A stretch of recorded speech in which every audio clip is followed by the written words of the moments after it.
এ বাবা, এত দেরি হয়ে গেছে, 9টা বেজে গেছে। শাশুড়ি মনে হয় রাগ করবে। নতুন বিয়ে হয়েছে, আমি সকাল সকাল উঠবো নাকি? এত লেট হয়ে গেছে। এরপরে গিয়ে আমি শাশুড়ি মাকে কি বলবো?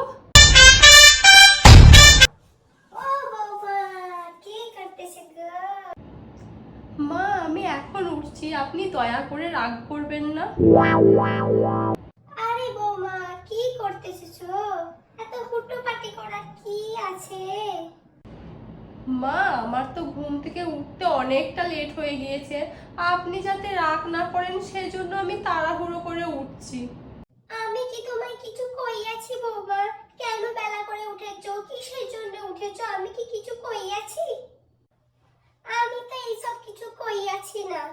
একটু দেরি হতে পারে, তোমরা সব আজকালকার মাইয়া বটে।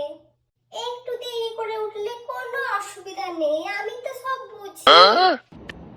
আসলে মা, জানেন তো, কালকে রাত অবধি একটু ফোন ঘাঁটছিলাম, তাই আজকে উঠতে একটু দেরি হয়ে গেল আমার। আরে বৌমা, তোমায় এত চিন্তা করতে হবে না। আমি তো জানি আজকালকার মেয়েরা রাত অবধি ফোন টোন কি ঘাটে। ওই জন্যই তো সকাল সকাল উঠতে পারে না, দেরি হয়ে যায়। তুমি এইসব নিয়ে কোনো চিন্তা করো না মা, এগুলো কোনো ব্যাপার নয়, এগুলো সামান্য জিনিস। বৌমা দেখো, আমি তোমার জন্য কফি না কফি কি বলে, দেখো আমি তোমার জন্য নিয়ে এসেছি, নাও খেয়ে নাও, খেয়ে নাও। আপনি কি করে জানলেন মা আমি সকালে কফি খাই? আমি তো সব তোমার মায়ের কাছ থেকে ফোনে সব জেনে নিয়েছি। তুমি নাকি সকালে কফি না পেলে ঘুম থেকে উঠতে পারো না, তাই কফি নিয়ে চলে এলাম। মা, আপনি কত ভালো, পুরো আমার মায়ের মতো। এই নাও কফি। সত্যি মা, তোমার কোনো তুলনা হয় না। আমি যেমনটি আমার শাশুড়ি আশা করেছিলাম, আল্লাহ আমাকে ঠিক তেমনই আমার শাশুড়ি দিয়েছে। ও মা, যেটা আমি বলতে এসেছিলাম, বিয়েতে যে গয়নাগাটি পড়েছে, যা কিছু আছে সব একটা বাক্সের মধ্যে পুরিয়ে আমাকে দিয়ে আসবে। আমি আলমারির মধ্যে তুলে রাখবো। আমার কাছে থাকলে কোনো সমস্যা হবে মা? আরে বৌমা, চোর ছাচারের কোনো কম নেই, আমি ভালো করে আলমারি তুলে রাখবো।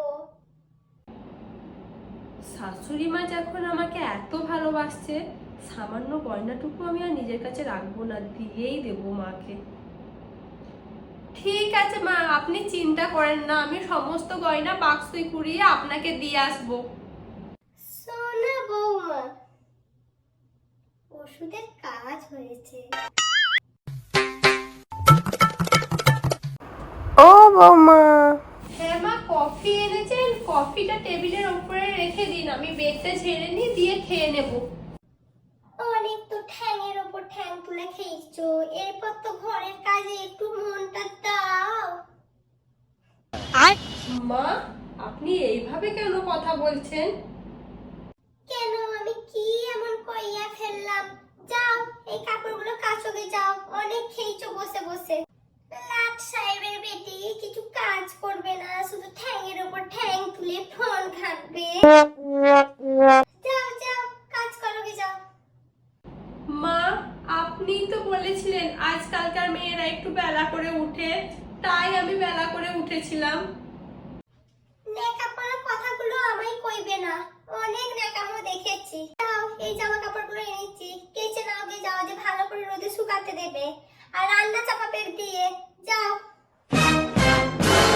আমি এত কাচাকুচি একা করে আবার একা কি করে রান্না করব? এই সব নেকাপইনা কথা বলে কোনো লাভ নেই। যদি খাইতো তাহলে খাবার পাবে, আর না খাইলে কোনো খাবার পাবে না। আমি যখন আগে আপনার কাছে যেতাম, মা আমাকে রান্না করতে দিন, কাজ করতে দিন, কেন দিতেন না? যা বলেছি ভুলে যাও, আমিও ভুলে গেছি, তুমিও ভুলে যাও। মা, আমি সব কাজ একা কি করে করব?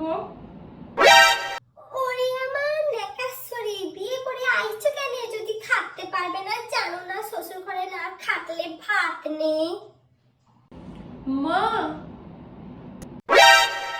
বৌমা, অত বকে লাভ নেই, যাও কাজ করোগে যাও। আমার হয়েছে যত জ্বালা, ঘরে এনেছি নেকা ষষ্ঠী বৌমা আবার। না, এগুলো দিয়ে গেলাম, এগুলো খেয়ে ভাত চাপাও কে যাও।